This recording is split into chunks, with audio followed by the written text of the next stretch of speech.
Assalamualaikum warahmatullahi wabarakatuh. Nahmaduhu wa nusalli wa nusallimu ala rasulihil karim, amma ba'd. Teman-teman semua, di antara amaliyah Ahlus Sunnah wal Jamaah yang sering disalahkan oleh orang-orang Salafi Wahabi, bahkan dianggap itu adalah amalan yang bid'ah, bahkan menyerupai orang-orang Hindu, adalah amaliyah tahlilan selepas adanya orang yang wafat. Kemudian setelah tahlilan ada acara makan-makan, dan itu biasanya dikerjakan di hari ketiga, ke-7, 40 hari, hari ke-100 dan ke-1000 dan seterusnya. Nah, amaliyah seperti inilah yang selalu diserang oleh orang-orang Salafi Wahabi dan dianggap sebagai amaliyah yang tidak berdasarkan dalil. Bahkan katanya ini meniru orang-orang Hindu. Nah, ini kan sebenarnya lucu, teman-teman. Mana ada orang-orang Hindu yang tahlilan, ya kan? Kalau dikatakan tahlilan itu meniru orang-orang Hindu, berarti kita menganggap mereka adalah orang-orang yang senang baca tahlil atau kalimat la ilaha illallah, sedangkan mereka bukan orang Islam. Bagaimana mungkin mereka membaca tahlil? Nah, ini salah satu cacat logi dari kaum Salafi Wahabi, teman-teman. Nah, kemudian mereka juga sering mengomentari masalah makan-makan di rumah orang yang wafat, di kediaman orang yang berduka, teman-teman. Mereka menganggap ini adalah suatu perbuatan yang bid'ah yang belum pernah terjadi di zaman dulu atau pada zaman ulama-ulama as-salaf seperti para sahabat dan at-tabi'ut tabi'in. Nah, sedangkan kita lihat kemarin ketika ustadz mereka, yaitu Ustadz Yazid Abdul Qadir Jawas, wafat, ternyata ada foto-foto yang beredar di pinggir-pinggir jalan di dekat rumah kediaman beliau, yaitu dekat kediaman Ustaz Yazid. Ternyata di sana juga banyak yang menyediakan makanan-makanan, dan di sana pun orang-orang Salafi Wahabi itu antri juga untuk ngambil makanan di sana. Nah, ini kan namanya nampol muka sendiri. Katanya nggak boleh makan di rumah orang yang wafat, tapi kok antri ngambil makanan, teman-teman. Ya, kalau bagi aswaja, bagi kami itu bukanlah perbuatan yang bid'ah, yang nggak masalah. Tapi yang masalah itu kalau dilihat dari sudut pandang Wahabi itu sendiri. Mereka kan menganggap makan-makan di rumah orang yang wafat, di kediaman orang yang berduka, itu kan bid'ah menurut mereka dan tidak boleh dikerjakan karena dalil mereka kan sempit. Dalil mereka sempit dan pemahaman mereka juga sempit, sehingga apa-apa itu dibid'ahkan semua.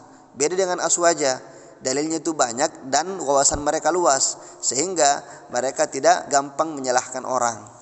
Nah, teman-teman semua, kami akan membacakan dalil-dalil tentang penetapan hari-hari tertentu ketika tahlilan, seperti 3 hari, 7 hari, 40 hari, 1000 hari dan seterusnya. Kemudian kami juga akan membacakan dalil-dalil bolehnya kita makan-makan di rumah orang yang berduka, yang mana selama ini sering dibid'ahkan oleh orang-orang Salafi Wahabi, teman-teman. Dalil yang pertama dalam kitab Al-Hawilil Fatawa yang ditulis oleh Al-Imam Jalaluddin Asyuti, ada riwayat yang berbunyi begini. Qala Nabi sallallahu alaihi wasallam, ad-du'a was-sadaqah hadiyatun ilal mauta. Wa qala Umar, as-sadaqah ba'da ad-dafni thawabuha ila 3 ayyam. Was-sadaqatu fi 3 ayyam yabqi thawabuha ila 7 ayyam. Was-sadaqatu yawmas sabi' yabqi thawabuha ila 25 yawman. Wa minal 25 ila 40 yawman. Wa minal 40 ila 100. Wa minal 100 ila sanatin. Wa minas sanah ila alfi amin.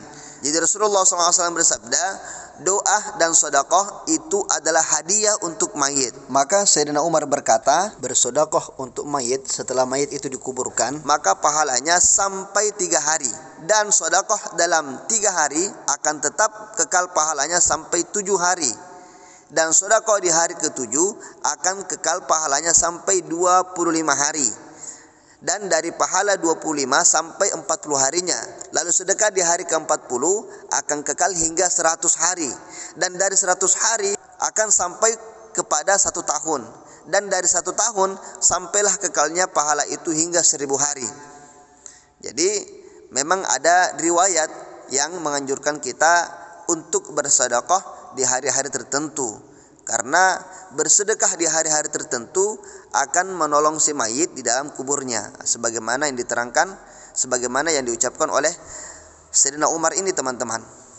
Jadi penetapan hari 3 hari 40 hari, 7 hari dan seterusnya itu bukan bid'ah, tapi memang ada landasannya, ada dasarnya, yaitu perkataan Sayyidina Umar yang mengomentari hadis Rasulullah SAW, ad-du'a was sadaqah hadiyatun ilal mauta.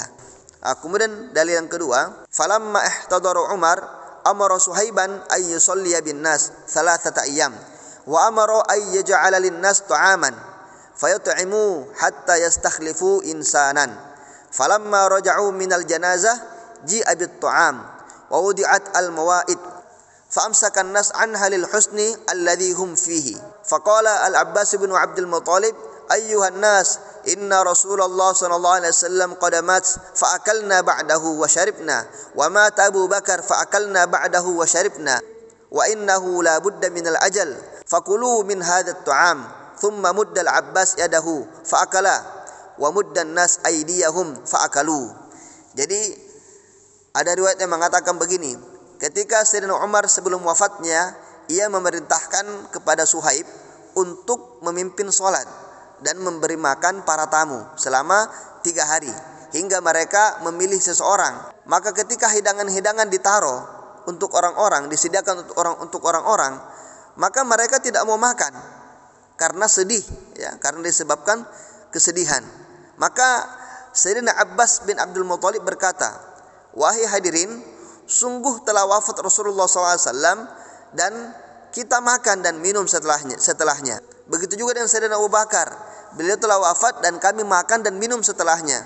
Dan ajal itu adalah hal yang pasti, maka makanlah makanan ini. Lalu beliau, Sayyidina Abbas bin Abdul Muttalib, mengulurkan tangannya dan beliau makan. Maka orang-orang pun mengulurkan tangannya masing-masing dan mereka makan juga. Jadi riwayat ini dapat kita temukan dalam kitab Fawaidus Syahir li Abi Bakar Asy-Syafi'i pada juz pertama halaman 288. Kemudian dalam kitab Kanzul Ummal fi Sunanil Aqwal wal Af'al dalam juz 13 halaman 309. Kemudian dalam kitab Tabaqatul Kubra li Ibnu Sa'ad juz keempat halaman 29 dan dalam kitab Tarikh Ad-Dimishqa juz ke-26 halaman 373. Nah, kemudian dalil yang ketiga masih dalam kitab Al-Hawalil Fatawa karya Al-Imam Jalaluddin Asyuyuti. Qala Tawus innal mauta yuftinuna fi kuburihim sab'an fakanu yastahibbuna ay yut'imu anhum tilkal ayyam. Jadi Imam Tawus mengatakan bahwasanya sesungguhnya orang yang wafat, orang yang telah wafat itu diuji dalam kuburnya